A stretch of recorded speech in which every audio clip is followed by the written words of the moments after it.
Hi hello welcome back to my YouTube channel. So నేను మీకు అందరికి తెలిసే ఉంటుంది, నేను సప్త శనివారాల వ్రతం స్టార్ట్ చేస్తానని చెప్పి. సో ఇది 4వ వారం అనమాట. సో 4వ వారంలో కూడా సేమ్ ఇంతకు ముందుకు వారాలు ఎలా చేశానో ఈ వారం కూడా అలాగే చేస్తున్నాను. సో ఫస్ట్గా వెంకటేశ్వర స్వామికి దండ చేయడానికి ఈ తులసి ఆకులను అయితే కోసాను అనమాట చెట్టు నుంచి. సో వాటిని ఇప్పుడు మాలకైతే రెడీ చేస్తున్నాను.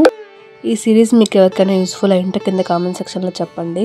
సో ముందు వారాలాగే ఈ వారం కూడా ఒక స్టోరీ చెప్తాను. సప్త శనివారాల స్టోరీలలోనే ఒక స్టోరీ. బట్ ముందైతే ఇప్పుడు ఈ మాల్ అంతా రెడీ చేసిన తర్వాత యాక్చువల్గా నాకు హెల్త్ బాగాలేదు. సో అందువల్ల నేను ఎక్కువ ప్రసాదాలు అయితే ఈసారి చేయట్లేదు అనమాట. లాస్ట్ మూమెంట్లో కూడా చాలా డౌట్ ఉండే, లేక రేపు చేయగలుగుతానా లేదా అని చెప్పి. Somehow I managed it. So first అయితే దండ అంతా మొత్తం ఇలా దేవునికి అయితే రెడీ చేశాను. సో తర్వాత చెప్పా కదా ఇక్కడ బియ్యం పిండి దొరకట్లేదు అనమాట. సో అందుకని చెప్పి ఈసారి కూడా మళ్ళీ రైస్ నానబెట్టి దాన్ని మళ్ళీ మిక్సీకి వేస్తున్నాను.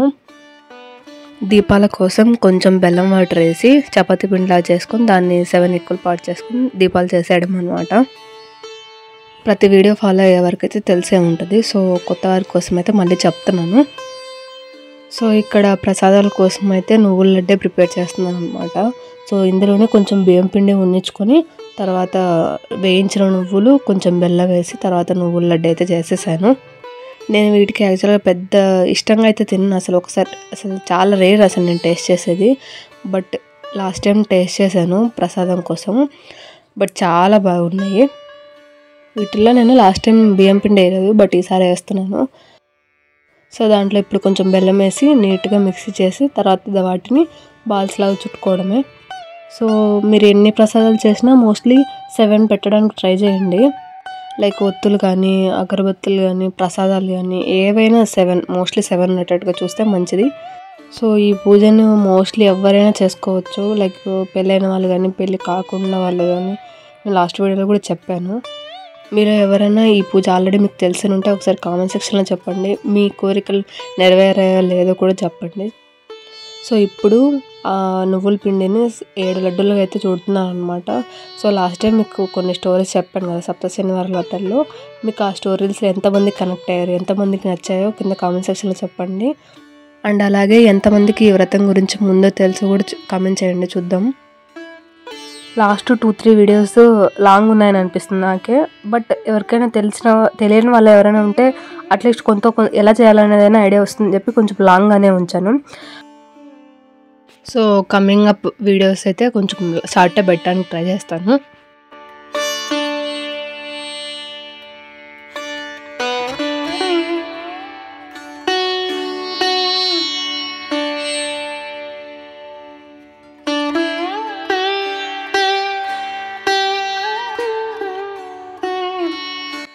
సో ఈ వ్రతం చేసుకునేటప్పుడు సప్త శనివారాల వ్రతకథలు అని చెప్పి కొన్ని ఉంటాయన్నమాట. అవి ఖచ్చితంగా వినాలి పూజ చేసేటప్పుడు, పూజ అయిపోయిన తర్వాత. కానీ మీకు కుదిరితే ఆ బుక్స్ ఎవరికైనా దానం చేయడం కూడా చాలా మంచిది, ఇస్తే కూడా అలాగా. సో లాస్ట్ వీడియోస్లో శ్రీ వెంకటేశ్వర అవతార ఘట్టం, కుమ్మరి భీముని కథ, శనేశ్వర శ్రీ వెంకటేశ్వర సంవాదం, సో ఈ 3 స్టోరీస్ లాస్ట్ 3 వీడియోస్లో చెప్పాను. మీరు ఎవరైనా చూడకపోతే వెళ్ళి వినండి. సో ఈ స్టోరీస్ విన్నా కూడా ఎంతో పుణ్యము. మీ దగ్గర బుక్ ఉంటే చూసి చదువుకోండి, లేకపోతే వీడియో పెట్టుకొని వింటూ అయినా చేసుకోవచ్చు ఈ పూజ. మీకు మధ్యలో ఎలాంటి గ్యాప్స్ వచ్చినా లైక్ పీరియడ్ గ్యాప్స్ స్కిప్ చేసి మిగతా వారాలన్నీ చేసుకోవచ్చు. మీరు ఒకటే ప్లేస్లో ఉండి చేయాలని రూల్ కూడా లేదు. మీరు ఎక్కడైనా వెళ్తే అక్కడికి కూడా తీసుకుని వెళ్ళి చేసుకోవచ్చు. సో ప్రాబ్లం ఏం లేదనమాట. మీకు ఏమైనా డౌట్స్ ఉన్నా కింద కామెంట్ సెక్షన్లో చెప్పండి, నాకు తెలిసినవి చెప్తాను. సో ఈ వ్రతం స్టార్ట్ చేసేటప్పుడు నాకు ఈ వ్రతం ఇంత పవర్ఫుల్ అని తెలియదు. సో స్టార్ట్ చేసిన తర్వాత తెలిసింది చాలామంది చాలా పవర్ఫుల్ వ్రతం అని చెప్తున్నారు. సో వెంకటేశ్వర స్వామి అనుగ్రహం పొందడానికి ఇంతకంటే బెటర్ వ్రతం కానీ పూజ కానీ ఏదీ లేదు. ఈ విషయం నేను అనడం లేదు, చాలామంది నేను చూసిన వీడియోస్లో చాలామంది చెప్పారు, పురోహితులు కానీ పెద్దవాళ్ళు కానీ. సో మీరు ఎవరైనా చేయాలనుకుంటే స్టార్ట్ చేయండి. ఏదో మీ కోరికలన్నీ నెరవేరిపోతాయని కాదు, కానీ మీకు అట్లీస్ట్ పీస్ఫుల్గానే ఉంటుంది. సో వీటిని వీడియో తీయడానికి కూడా కారణం ఏంటి అంటే ఈ వ్రతం నాకు తెలిసింది ఒక వీడియో ద్వారా. సో ఇలాగే ఈ వీడియో ద్వారా ఇంకెవరైనా తెలుసుకొని నాలాగే స్టార్ట్ చేస్తారని చెప్పి ఒక ఒపీనియన్తో స్టార్ట్ చేశాను తీయడం వీడియోస్. అండ్ అలాగే నాకు ఒక మెమరీగా ఉంటుందని చెప్పి కూడా, అంతేగాని ఇందులో నథింగ్ మోర్ దెన్ దట్. ఈ వ్రతం చేస్తున్నంతసేపు నాకైతే చాలా పీస్ఫుల్గా ఉంటుంది, వితౌట్ ఎనీ థాట్స్.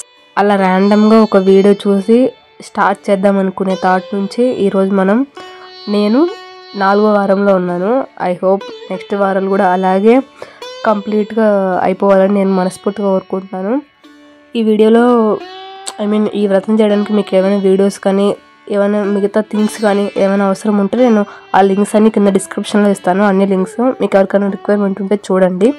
నేను ఫాలో అయిన ఈ పూజ లింక్ కూడా ఇస్తాను, ఒకసారి చూడండి. లైక్ పురోహితులే మొత్తం ఫ్రమ్ స్టార్టింగ్ టు ఎండింగ్ మొత్తం చేశారనమాట. ఈవెన్ వ్రతకథ స్టోరీ కూడా చెప్పారు. ఈ వ్రతకథ స్టోరీలు కూడా, ఈ బుక్స్ కూడా ఎవరికైనా దానం చేస్తే చాలా మంచిది. ఈ వీడియో చూసి ఎవరైనా స్టార్ట్ చేస్తుంటే ప్లీజ్ కింద కామెంట్ సెక్షన్లో చెప్పండి. చూద్దాం ఎంతమంది స్టార్ట్ చేద్దాం అనుకుంటున్నారో, ఆర్ఎల్స్ ఆ థాట్స్లో ఎంతమంది ఉన్నారో చూద్దాం. నా వీడియో ఎంతమంది వరకు చేరిందో అర్థమవుతుంది కదా. Please let me know in the comments. So ఈరోజు స్టోరీ వచ్చేసి దేవదత్త దంపతుల శనివార వ్రతకథ. పూర్వకాలం కాంచీపురంలో దేవదత్తు అనే బ్రాహ్మణుడు ఉండేవాడు. అతడు వేదాంగ పండితుడు. అతని భార్య మాలిని. వారిద్దరూ అతిథుల్ని అభాగ్యతుల్ని ఆదరిస్తూ గృహస్థ ధర్మాన్ని పాటిస్తూ ఉండేవారు. వారికి శ్రీ వెంకటేశ్వర స్వామి ఇలవేల్పు. ఒకనాడు వారికి కాశీయాత్ర చేసి వచ్చిన తర్వాత ఒక బ్రాహ్మణోత్తముడు వచ్చాడు.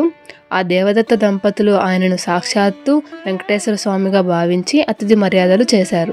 భోజనానంతరం ఆ బ్రాహ్మణుడు వారి జాతకాలను పరిశీలించి చూసి జాతకం ప్రకారంగా దేవదత్తునికి శనిదోషం వల్ల అపమృత్యువు కలిగే సూచనలు కనబడుతున్నాయని చెప్పి ఆ అపమృత్యు దోష పరిహారం కోసం శనివార వ్రతం చేసి అటు శనేశ్వరుణ్ణి ఇటు శ్రీ వెంకటేశ్వర స్వామిని భక్తిగా ఆరాధించవలసిందిగా చెప్పాడు.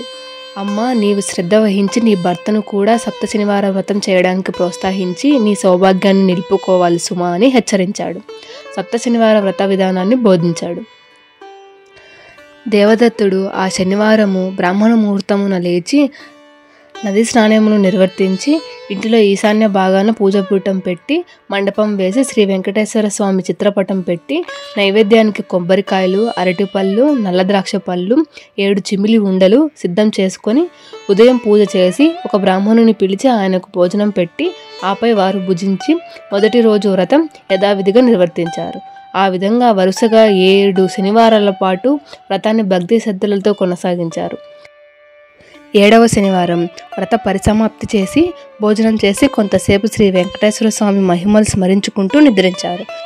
ఆ దంపతుల భక్తి శ్రద్ధలకు, పూజా విశేషాలకు ప్రసన్నుడైన శ్రీ వెంకటేశ్వర స్వామి మాలినీదేవికి స్వప్నంలో సాక్షాత్కరించి, ఓ పరమసాధ్వి, మీ దంపతులిద్దరూ శ్రద్ధాభక్తులతో చేసిన సప్త శనివార వ్రతానికి నాకు చాలా సంతృష్టి కలిగింది. ఆ వ్రత ప్రభావం వల్ల నీ భర్తకు శనైశ్చ దోషం, అపమృత్యు భయం కూడా తొలగిపోయాయి. అతనికి రాబోయే జన్మలోని ఆయుర్దాయాన్ని ఈ జన్మలోకి తీసుకుని వచ్చి ఇతన్ని పూర్ణాయుర్దాయం కలవన్నే చేశాను. మీరిద్దరూ సుఖశాంతులతో ఆనందంగా 100 ఏళ్ళు జీవించి ధర్మ, అర్థ, కామ, మోక్షాలనే 4 పురుషార్థాలు సాధించుకుంటూ మీ మానవ జన్మను సార్థకం చేసుకోండి అని దీవించి అదృశ్యుడైనాడు. వెంటనే ఆమె లేచి భర్తను లేపి తన స్వప్న వృత్తాంతాన్ని వినిపించింది. ఆయన కూడా సంతోషించి భార్యను అభినందించాడు. ఒక శుభముహూర్తాన ఆ దంపతులిద్దరూ శ్రీ వెంకటేశ్వర స్వామి దర్శనార్థమై తిరుపతి కొండకు వెళ్ళి మొక్కులు తీర్చుకొని ఆ స్వామిని మనసారా స్తుతించి ప్రసాదం స్వీకరించి తిరిగి వచ్చారు. ఇంటికి వచ్చాక బ్రాహ్మణులను పిలిచి అన్న సంతర్పణ చేసి బ్రాహ్మణ ఆశీర్వాదాలు పొందారు. జీవితాంతం వరకు యథాశక్తిగా శ్రీ వెంకటేశ్వర స్వామి సేవ చేస్తూ చివరికి శ్రీ స్వామి సాన్నిధ్యాన్ని పొందారు. కలౌ శ్రీ వెంకటనాయకః అని పెద్దల సూక్తి. కలియుగంలో శ్రీ వెంకటేశ్వర స్వామిని మించిన ఆరాధ్య దైవం లేడు. ఈ శనివార వ్రతంలో ఆయన్ని ఆరాధించిన వారికి శనిదోషాలు తొలగి శ్రీ వెంకటేశ్వర స్వామి అనుగ్రహం లభిస్తుందని సూతుడు సౌనకాది మహామునులకు వినిపించాడు. శ్రీ స్వామివారికి మిక్కిలి ఇష్టమైన ఈ శనివార వ్రతమును చేసిన వారికి ఉన్న కష్టములు పోవును, రుణబాధలు పోవును, సంపదలు భోగములు కలుగును, వారికి వారి కుటుంబమునకు సర్వశుభములు కలుగును. శనివార వ్రతమును ఆచరించిన వారికి అసాధ్యమే లేదు. ఈ కలియుగమున ఈ శనివార వ్రతము మానవులకు కల్పవృక్షం వంటిది. శనివార వ్రతమును చేసి స్వామివారిని అర్చించి స్తుతించి ఈ కథను చదువుకొనిన వారు ధన్యులు. కావున మనం అందరము యథాశక్తిగా శనివార వ్రతమును ఆచరించి శ్రీ వెంకటేశ్వర స్వామి అనుగ్రహం పొందెనుగాక. లోక సమస్తః సుఖినో భవంతు. ఇంతటితో ఈరోజు స్టోరీ అయిపోయింది. సో ఈ సప్త శనివార వ్రతాలలో స్టోరీస్ కూడా అయిపోయినాయి అన్నమాట. ఈ మొత్తం స్టోరీస్లో నేను చదవడం కంటే మీకు అందరికీ చెప్పడం వల్ల నాకు ఇంకా చాలా క్లియర్గా అర్థమయ్యాయి స్టోరీస్. ఈ స్టోరీస్ చెప్పిన నాకు, విన్న మీకు శ్రీ వెంకటేశ్వర స్వామి అనుగ్రహం మీపై ఉండాలని మనస్ఫూర్తిగా కోరుకుంటున్నాను. ఈ స్టోరీస్ చెప్పడం వల్ల మీకు ఎంతో కొంతైనా నాలెడ్జ్ గెయిన్ అయ్యారని అనుకుంటున్నాను. నాకు ఈ స్టోరీస్లో ఏ స్టోరీ ముందుగా తెలియదు. ఓన్లీ వెంకటేశ్వర స్వామి ఎలా తిరుపతి వచ్చాడనే స్టోరీ ఒక్కటే తెలుసు. మీకు ముందే ఎన్ని స్టోరీస్ తెలుసు కింద కామెంట్ సెక్షన్లో చెప్పండి. That's it for today. I hope ఈ వీడియో మీకు నచ్చిందని అయితే అనుకుంటున్నాను. ఈ వీడియో మీకు ఎంతో కొంత నాలెడ్జ్ గెయిన్ అవ్వడానికి హెల్ప్ అయిందని నేను అనుకుంటున్నాను. ఇఫ్ అనుకుంటే మాత్రం please consider subscribing. Thanks for watching with lots of love.